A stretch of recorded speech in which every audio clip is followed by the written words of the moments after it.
Start date, not July 9th. It's July 10th, 2022.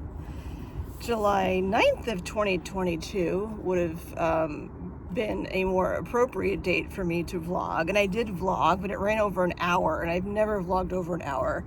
And I'm like, people are not going to want to listen to this for like that full duration. I even fell asleep watching it. So I'm redoing because I'm out kayaking. I got this super like pimped out friggin' brand new kayak. It is awesome. I will show you the bells and whistles in a sec. But I'm start dating July 9th plus 1, 2022, because July 9th of 2021 was the day that I was diagnosed with breast cancer. I went back and I did watch that vlog. I think I'm actually going to go in the shade because I'm like, it's like super hot. Come along with me. I lose my train of thought still so easily. Anyway, so yesterday was 1 year, and it was weird. It was a very chill day, but it was just weird to think about like all the stuff that's happened and where my mind was at a year ago, and just so grateful that it's not July 9th, 2021 right now, because there was just so much stuff. I was saying that I went back and I did watch my day one when I first vlogged, and that was like right after, well, not right after, I cried right after, but a little bit after I got the phone call from the hospital after I had gotten my results back from my biopsy, telling me that they had found, I can't remember, there were 3 tumors altogether. The biggest one, obviously the malignant one, it's so funny. I can't remember if 2 of them were malignant and 1 was benign. That's so bizarre. I don't remember. And I didn't even watch the full vlog because as I'm watching it, I'm like, it's interesting to just see where I was and what mental space I was in and stuff. But I don't want to go back to that time. And I was so proud of myself for like, that's totally like living in the moment. I don't want to live in July 9th of 2021. I want to live now. Like I am not the same person I was a year ago. I mean, anything big that happens to anyone, obviously you learn stuff from, but if you go back and watch that first day, man, I'm like a friggin' deer in headlights. Anyway, so what I wanted to focus on, I talked about this last vlog I posted, was all the positive things. I dwelled on but I shared about all the negative things that happened. This is weird because like you're between my legs, which is so weirdly, like, bizarrely appropriate, because I don't know, that sounds so weird. Just because I've had so much stuff done to my girl parts, and like, this is the first time I've had anything between my legs in a long time. That's so wrong. Delete. Anyway. So I'm a year later. You can go back and see all that I had done. The Cliff Notes version is, I had I think it was again, I don't even remember all the details, like exactly. I had a 3.5 centimeter malignant tumor on my right side. They also found, I can't remember what it was called. They were basically like dead cancer cells that were like very close to my nipple on my right side. And then the left side came back as benign, which was interesting because, fast forward, I got a double mastectomy with reconstruction in August of last year. And when they had sent out the tissue to get it analyzed and find out like what stage I am and stuff. Like, never ask someone as soon as they're diagnosed what stage you are. I know that's like a very typical thing that you link with cancer, but like, you don't know what stage you are until pretty like far down the process, because they have to look at the actual tumor to see like what's going on, to see what stage you are. So I didn't know until much later, I'd say 2 months after diagnosis, or about a month after surgery, about what stage I was at, because they have to look at like what's actually going on. And I chose to have, it was my choice whether to have both removed or just the right one. I was told that the percent of it occurring in my left was like some number, but like for me, if it's above 1%, I'm probably going to have it happen, because I just fall into that category in almost everything health-wise that I go into. I wish it would be the case with the lottery, but it's not yet. So I had both removed, and when I had the pathology back from the left side, it turned out that I had lobular carcinoma in my left side, which isn't technically cancer, but it like increases your risk of getting cancer by like 30% or something, which is like, whoa. So I am very thankful that I had both removed. Just going into the shade a little bit because it's hot. There we go. You're gonna hear a boom in a second as I hit the ground. There we go.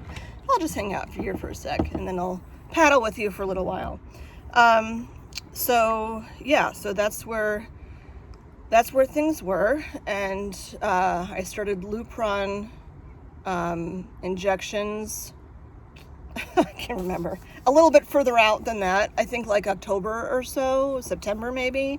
I do those every 4 weeks and a day. My next Lupron is due in 2 weeks, and I've only had 2 days of crying, like not all day bouts, but like crying for no reason, which is pretty good because last month I was like in like hormone roller coaster. And then I also started Zometa infusions in December. The Zometa is Zometa. The Zometa is a drug that is supposed to counteract the side effects from the tamoxifen. I started the tamoxifen pretty much right after I met with my oncologist. I had to get clearance from a couple other doctors just to make sure it was okay for me to take it because of side effects. And you're on tamoxifen for 5 years, usually 10 years. The Lupron pushed me into menopause in like 2 days, because I had my period and 2 days later it was gone, and I haven't had a period since. I did have, well, I shouldn't say that, because I thought it was spotting, and it turned out that it was like a period. It just looked like spotting. And it turned out that I had developed a polyp, most likely from the tamoxifen, and I had a fibroid inside of my uterus that was new, and I had those removed a couple months ago. All this stuff you can rewind. Like, I'm not going to go through a year's worth of vlogs and like, here's everything that's happened. I want to focus on the positive, because like when all this stuff happened and I knew I was having the mastectomy, and I didn't know, like, how do you know what to expect? I'm actually feeling more nauseous being on land and watching the water go, so I'm going to go back into the sun. Or you know what? While I'm here, let me show you the doodads of what I have, because this is pretty cool. So I went out kayaking today, the same place that I typically go to, and I got this like super cool, I mean, I don't know, I guess the back isn't anything super exciting. There's storage back there. But the front has this, well, a couple of things. Here's my legs. It's got a cup holder right here, which is super cool. It has this little thing to like just store stuff. It has this, which is a phone holder. And not only a phone holder, but lo and behold, it's a USB port. Oh my God, look at that. How cool is that? I didn't bring a cable, but if I wanted to, I could plug something in with a USB port. And then like you got another cup holder here. This closes, it just opened because that's where I was like leaning my phone to vlog. But like how, I hope you can see that. Like how cool is that? This is like a super swanky, like I've never seen a USB port on a kayak before. And I'm like, you know what? This is what I deserve. Hold on, I'm trying to get you back where you were a second ago. Like, this is what I deserve after all this stuff. And, you know, I've learned that with all this stuff, there's no like morals and ethics and like right or wrong. Like, I shouldn't have had this happen, and this is what should happen. This is what should happen. Like, if you live your life that way, you're going to be disappointed, like, a lot. Because, like, why, you know, whether that's an animal or a person. Like, why would anyone deserve to have cancer, you know? Even if there's, like, you know, really cruel and evil people out there. But positive things. Positive things are that I never imagined, like, when I found out that they were going to chop these suckers off, that I would be out kayaking a year later. Granted, I'm not kayaking in a place where I have to get in from a dock. I step into the kayak because they have a ramp. But still, like, I'm out kayaking. I had gotten frozen shoulder also after the surgery. You don't move your arm for a bit because you're protecting it. And then for people that have had mastectomies, especially if you've had lymph node dissections, which I did, they took 6 lymph nodes from my right side and 2 from my left. And there was no sign that anything had spread in the lymph nodes. But when you have that happen, the odds are pretty high that, not high, like 50% or so of women get frozen shoulder. Let me go this way so you have a better view. So my shoulder was like in bad shape, and I've been in PT since October, and I've done a lot of work, and like, I mean, it's not perfect, but like it's way better than it was before. Enough that I can like get back to a normal life. I could, I guess one limitation is like putting my hands behind my back. I could clasp a bra, but right now I don't have any bras that are claspable. That's something that I still have left to do, is find like the right bra for these suckers, because they're heavy. And there's so much like I didn't know. But focusing on the positive, the cancer is gone. I will only say positive things. The cancer is gone. My lymph nodes were clear. There's no sign that cancer is spread anywhere. It's a beautiful, I mean, look at this. The sky is like so blue. You know, the water is clear. You got the green trees behind you, and like there's a sailboat in the background. It's just, you take so much for granted of what's around you, and that doesn't happen when you've gone through something like this, where, I mean, literally, you don't know if you're going to be here the next day. A double mastectomy is a big surgery. You're out for 6.5 hours. For me, for other people, it's even longer. I had implants, like some people I know have, what is it called? DIEP, D-I-E-P, I think, when they take tissue from like your abdominal area and use that to fill up your boobs. And right now I don't have nipples, which some people would be like, "Aw," but you know what? There's a lot of perks to not having nipples, because I'm being optimistic and honest. There are a lot of perks to not having nipples. Look at this. I can just go like this and get a drink of water. How cool is that? Because like, it doesn't matter what conditions the weather is or whatever. Like, I don't have to worry about my headlights being on ever. Well, until I decide to have them done. But I remember how sad I was and how grieving I was about nipples and whatever, or losing them. But my cancer on my right side was so close to my nipple that she said, like, if I put it back on and there's like one cancer cell that survived, it's like I'm putting cancer right back on my boob, and why would I want to do that? Like, my life is more important than a nipple. And eventually they do 3D nipple tattooing.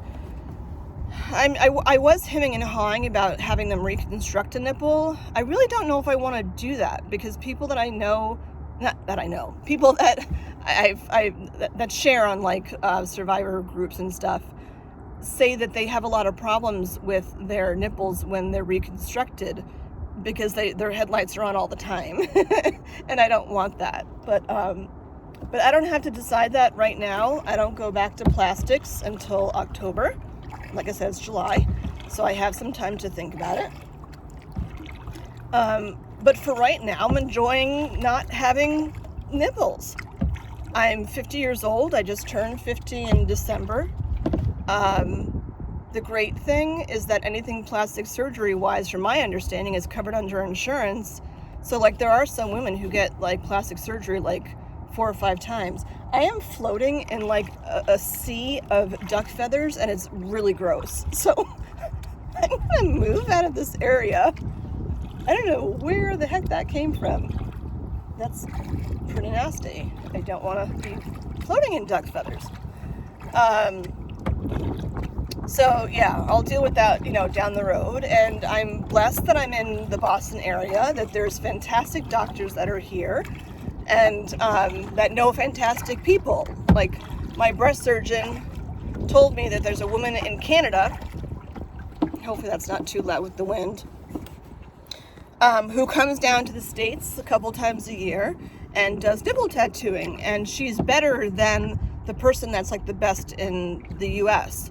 So, when we get to that point, I'll take a look. My plastic surgeon's office does do it too, as do most. But anyway, that's enough about nipples. What I'm enjoying about not having them quick is, again, the not having the headlights on thing. And that I could wear these clothes that I wouldn't wear before. I could wear things like with spaghetti straps because I don't need to wear a bra. Right now, my weight is not ideal. I mean, you're not getting the best image because I'm like, here's my life jacket. You're not getting the best picture. Although I am far enough away from the docks that I can show you. But I talked about that bathing suit top that I got. So, like, here it is. And I feel like I'm breaking the law right now because I'm not supposed to take this off. So here's a bathing suit that I had gotten, just the top. My bottom still fit me, and again, the angle is kind of weird on this. I didn't need it to be so high, like I don't mind being at lower cut, but my other bathing suits that I had were like cowl necks, and they would go down like down here, like in between my cleavage, and my scars were sticking out, and like ooh, that's tight. I don't want my scars sticking out, especially in front of my kids, because it's just weird. And B, I don't want them to get darker. So, right now, if I look at myself in the mirror nude, I'm not freaked out looking at myself anymore. I'm over the not having nipple thing. I am putting silicone strips on my scars, which was a recommendation by my water's leaking, by my breast surgeon, to have the scars be lighter. So it takes time. My skin's fair, so I'm gonna put this up here because this is just dripping too much. Because I have 2 cup holders. Oh God, I hate that when I lose my train of thought. Scars being lighter. I don't know, whatever. So anyway, when I look in the mirror, my boobs generally are shaped really well. They're a little bit smaller than they were, which is fine. Yeah, I'm not super happy with my weight right now, but I'm working on that. And part of that is this. I was kayaking for relaxation, and now this is actually the first time I've worn my halo out kayaking, because I'm kayaking now to engage my core, not right now, but in general, to engage my core, to start working on getting fit again. I wasn't in that space before. I was actually told not to do that. I was just a matter of healing, not strength. And now that things are healing so much better, I can focus on strength. So yeah, I'm excited about that. I haven't super gone back to tennis yet, mostly because people that I play with haven't been around to play with me. Yeah, so if you're local and you're kind of beginners-ish tennis, feel free to text or PM me and we'll figure something out. I don't want to go back to the beginner tennis lessons that I used to take. I feel like I can step up to the, there's an intermediate level. And the one thing that makes me a little bit nervous about that is that, having balls come at me.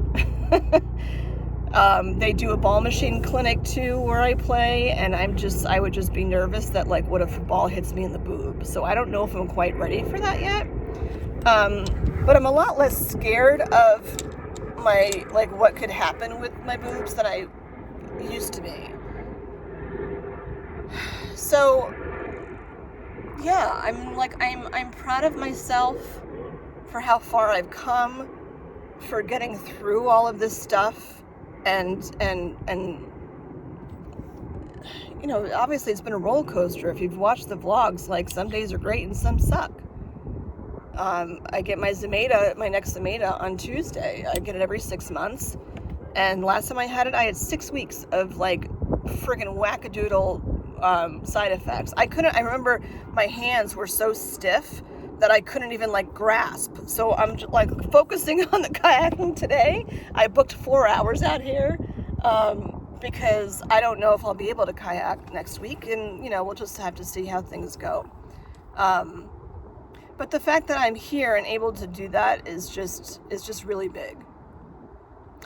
One thing too, I mentioned on the first day about my kids, and I said how, like, it's so unfair that they have to deal with this too, and they've been through so much stuff, blah, blah, blah. And yeah, it's awful. My older one was gone for most of it. He left for college like a couple of days before my surgery. And I wanted him to just go about like life. He did come back for the car parade that they did for me. And I'll talk about friendships and relationships in a second, because that car parade was like, gosh, you hear that? Man, you're loud. That car parade was like, I don't know, 10 people or something, and most of them, like, I'm not super tight with, but it was just such a loving crew, and I just look at relationships so differently now than I did before. But going back to kids for a second, so my younger one, like, at the time last year, my younger one was 16 and my older one was 20. But pretty much everything landed in the lap of my younger one because he was home. He was a senior in high school because he just graduated. And I see with him, like, you know, yeah, it sucks, all the things that he had to see and whatever. I mean, I don't know. I protected a lot from him, like, whatever. But I do see the impact of him being a more compassionate person. And like, he's pretty quiet, but like, he's got such a big heart. Like, he had a big heart before, but we were in Germany. My older son's studying abroad there, and we were in Germany a couple weeks ago, and we went to the Disney, or the castle in Neuschwanstein that the Disney castle was inspired by. And obviously it's a castle, so it's up on a hill, and we missed the horse and buggy thing. They had an option to go up by horse and buggy, and I'm like, well, that'll be good, because I've been having some like tendonitis in my foot from, or actually in a few places, most likely also from the tamoxifen.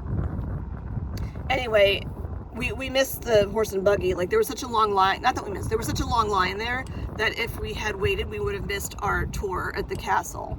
So I walked it, and it took me a bit, but like, I made it up there and I was okay. And what I loved was that my son like slowed down to walk with me and didn't complain, didn't whine, didn't poke fun about, like, you know, Mom's so old now, she has to walk so slow. He just did, like, and it was just nice. Like, he knew what I needed, and he's just such a good kid. I mean, both my kids are phenomenal. My younger one was like home to, like I said, to see like all this stuff and help me reach things when I couldn't, and take the, you know, I mean, he takes the trash out anyway, but like, I was limited to how much I could carry for such a long period of time, and I really had to rely on him for a lot. He started cooking. He does like meal prep for himself now. He's on his like diet thing for strength training, whatever. So yeah, it sucks that kids have to go through that.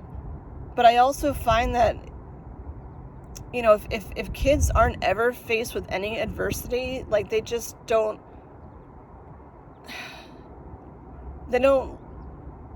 learn, I guess, like how you would handle a situation like that, so that when they're older and if something crossed their path, they're actually better equipped in how to handle it because they've done it before. Yeah. So, I mean, yeah, it sucks and yeah, it's awful. And yeah, I feel like we have a close relationship. I'm just so grateful for him. I really am.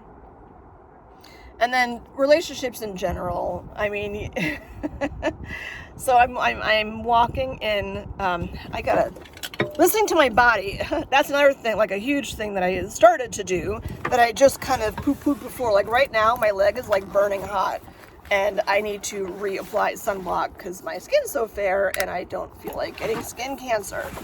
Hold on, I gotta be weird for a second and spray before I fry. Oh, okay. Yeah, like stopping, it's a perfect example, like stopping whatever the heck I'm in the middle of and like taking care of myself. If my body is telling me something or showing me something, I stop and I take care of it immediately. If I'm in a grocery store, if I am at work, wherever it is, it doesn't matter. Like I stop and I listen to my body, because there were so many things that happened before my diagnosis that were red flags, and I mean, how would you know you have breast cancer? You know, I didn't have a lump. It wasn't any of that. It was, I had a kidney stone. I got COVID. And granted, lots of people got COVID. But, like, I got COVID, like, during the shutdown when I wasn't going out around anyone. So it didn't make any sense of the timing of why would I have COVID? Like, I never go anywhere. And, like, I backtracked. And I'm like, I don't even know if I've gone any place. Because at that time, I was getting my groceries delivered. And I didn't see the delivery man. He dropped it off by the door. So, but my body was just showing me these signs. Like the kidney stone was a huge one, because holy shit, do those hurt. And the kidney stone was triggered because my parathyroid hormone levels were like really high. So my body was like sucking calcium from my bones and overloading my system. And that's what led to the kidney stone, because most kidney stones are made from oxalates. Mine was only 50% oxalate. So it was like something else was causing it. And I think that it was the cancer. The parathyroid hormone gets triggered. The gland gets triggered when something's wrong in your body. You just don't know what's wrong when something's wrong. And I think, it's sucking calcium and shoving it into my system and making it into a kidney stone just happened to happen. But this gland was like trying to, and it's funny because the gland is like this, you have 4 parathyroid glands, and they're like the size of like a grain of rice. They're probably smaller, but they tell your body so much stuff. And it's just, I don't know, like that teeny little thing was trying to say, hey, Jen, guess what? And I had no idea. So I'll be quick about the relationship things. I've talked about that a lot. And I want to get out enjoying this more and moving and exercising. I've learned a lot about relationships. And by relationships, I don't mean just like intimate. I'm not involved with anybody right now. I mean like friendships, family, all of that. And as I said when I was like back over there, the expectation thing. I gotta get out of the sun, man. I'm like burning. The expectation thing. You can't have expectations as to what you think that people are going to do. And I think one of the, I wouldn't necessarily call it a mistake, but I guess observation, was that I expected okay, I think this person's going to do this and I want this person to do that. And I've been working a lot on communication. And I communicated very clearly what I needed and what I wanted, but I didn't really consider what the other person needed or wanted. I just assumed that people would step up to do A, B, and C. it's like a matching, when you take like a quiz or something for school, and you have to match like, this goes with this and this goes with this and whatever. And I think I did that, but I didn't realize, like, I didn't have time to psychoanalyze things about all the people that I know to know who could do what. I just asked and like waited to see what people had to say.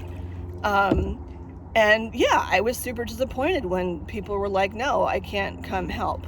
Or they thought they want to be good at this, or they thought whatever. And truly, I think some of those people don't see the gifts that they actually have to give. Because like I saw some people as being nurturing, and they're like, no, I'm not domesticated, I can't do this and this and this. And I'm like, food was never an issue. Thank God my church, like, they stepped up and brought me meals and stuff, so food usually wasn't an issue. It wasn't every day.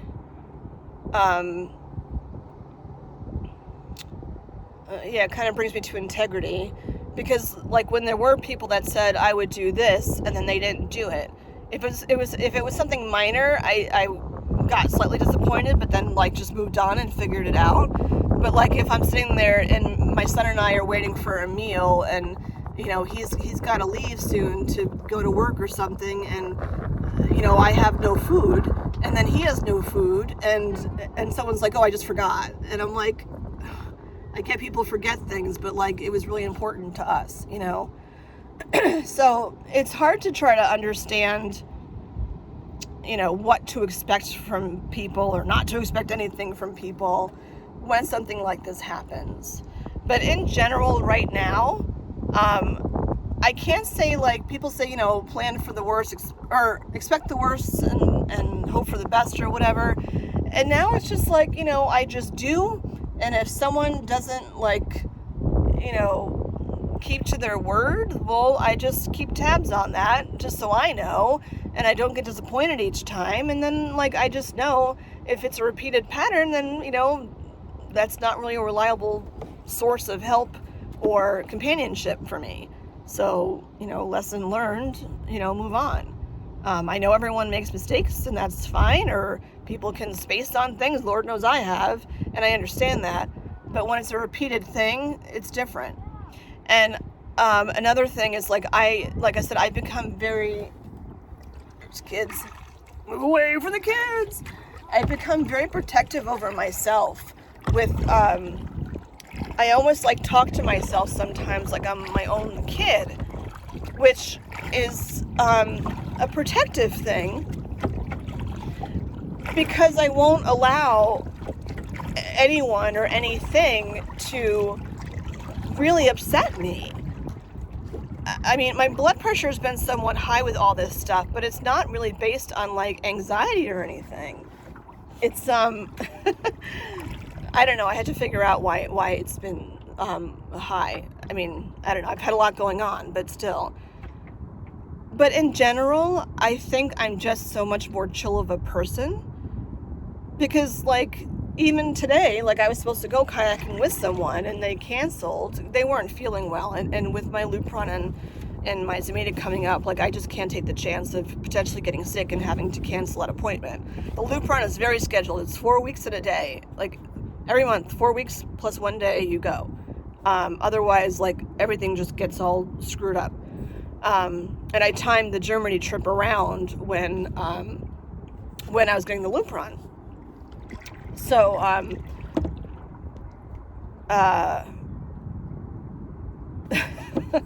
oh, so yeah, with the kayaking. So, like, I get that, and, like, she's a fantastic friend, and, like, just shit happens, people don't feel well, whatever. Old Jen would have been like, oh, I don't know if I want to go on my own, blah, blah, blah. And I'm like, now, it's just gorgeous out. Let me just show you this. Oops. Sorry, that was a weird view. Like, look at this. I wasn't not going to be able to see all of this. And the day is perfect. It is a little warm. But, like, I wasn't going to not do that. And, I mean, I've always been one... Sorry. There we go. I've always been one to like do stuff on my own if I don't have someone to do stuff with, because I'd rather live life than just like mope that I'm, on my own right now. But I just like got up and went anyway. Last night I grilled. It's the first time I've grilled since the pandemic started, which was what, like 2.5 years ago now. Holy cow. And I don't, like, when I was married, like, I never grilled, or neither one of us really ever grilled. And I think when we moved into our house, our grill never even got hooked up. Anyway, I thought I wasn't a good cook. Turns out that I actually am not a shabby cook. It was mostly because I didn't try, because I was afraid of failure. And now, like, speaking of the grill, I'm like, I don't even know if I remember how to use the damn grill. I'm like, I don't know, but I do remember there's instructions out there, and like, I didn't feel stupid by like leaning over and reading like what I'm supposed to do. But it's not rocket science. You put it, well, we have a timer on as a safety thing, but you turn the timer on, turn the gas up, light it with a lighter, don't stand too close with your hair, and like, boom, you've got a grill. And even like cooking the chicken, like I wasn't hard on myself about, is it done? Is it not done? Oh, I should have brought a meat thermometer. Whoopsie, you forgot one. You figure it out. And honestly, it was like the best freaking chicken I have had, and I don't even know how long. It was moist. It was moist. It was lovely. So I'm happy. I'm happy on the water. See, now I'm actually getting teary-eyed. Because there are times when, like, I'm definitely not. With the relationship thing, I've lost some friends who I haven't talked to in a year. And I miss them, and it sucks. But I'm not gonna, like, chase people to, like, I'm not gonna email someone, like, 10 times, like, about hanging out, and they always, like, have something going on, I know my worth. I know my worth, and I know how strong I am, and I know how fun I am. And, maybe that person wasn't meant to be in my life. And one of the gems that I learned from the oncology psychologist that I talked to, I think it was him, he said, like, when people leave your life, it just leaves an opening for somebody else to pop in. And you just never know who you're going to meet. I don't know. But you have to surround yourself with a team that's going to work for you. I can't stress enough about, like, not doing things out of obligation. Not doing things that you think you're supposed to do or that you should do. Do what makes you happy. It's not about shoulds, woulds, coulds, all of that stuff. It's not. You have to do what makes you happy. This is your life. And I feel like after my surgery,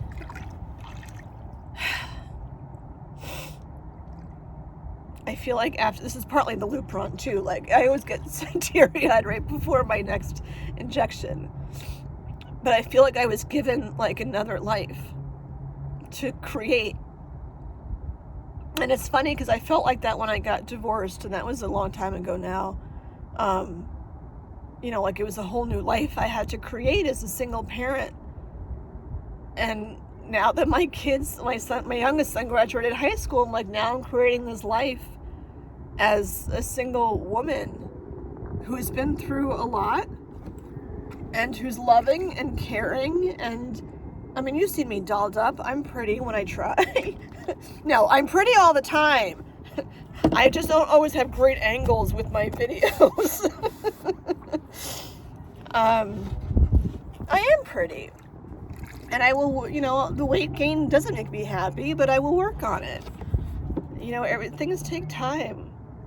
But I'm here, and I get to construct this life that's making me happy. Like the people in it, the things that I do, the things that I eat, the TV I watched. I very happily watched 2 episodes of Jersey Shore yesterday. You know, you have to create the life that you want. It sounds cliche, but people just don't do it. They're like, oh, well, you know, my husband doesn't want to do this with me. Then find something else, or just do it on your own. You know, like, you have one life. You've got to live it, you know, responsibly, but you need to live it. I'm grateful that, like, I'm here and that I get to put this life together for me now. And if things, like, pop up, which I most likely will need another biopsy, not of my boobs, but I had a test result come up positive, and I'm waiting for a second one to come back. And you know what, like, even if it's another cancer diagnosis, which I really don't think it is, but I'm like, I'll deal with it. I will deal with it. I just recently joined a survivorship group through Mass General, through the Benson Henry Institute, and it's called something in resilience training, and I'm like, I could do a course on resilience training. If there's one thing people always say, Jen, you're so resilient. But anyway, it's a survivorship group, and everyone who's in there has had cancer of some type. I think, well, I'm not supposed to talk about people that are in it, so I'm just gonna leave that at that. But what was interesting was to hear that there were several people in the group who have had cancer multiple times. My aunt, rest her soul, she passed away during COVID. Which really sucks. I mean, she was in her 80s, but still, I loved her very much and very much miss her. But she had cancer like many, many, many times, and then that stubborn woman, she's like, this isn't gonna take me out. No.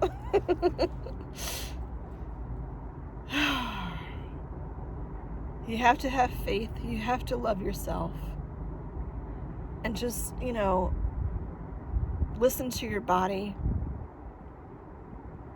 Your brain is just like, you know, you got to listen to your body and listen to your heart. And don't listen to what other people tell you to do. It is your life. It is no one's life but your own. No one can make big decisions except for you.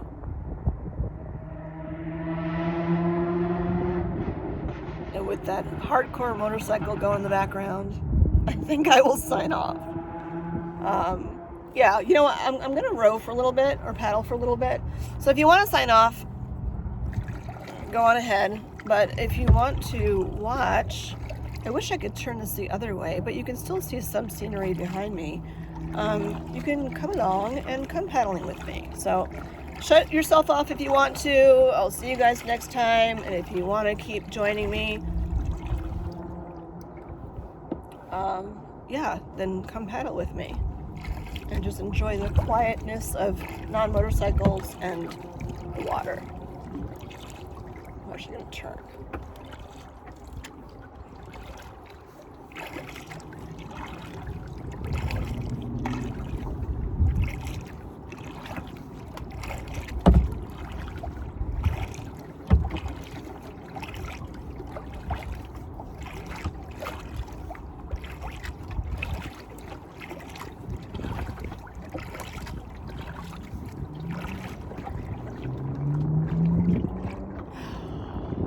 I'll show you one look around and then I'll sign off. But here is my panoramic. I can shed this. Isn't that gorgeous?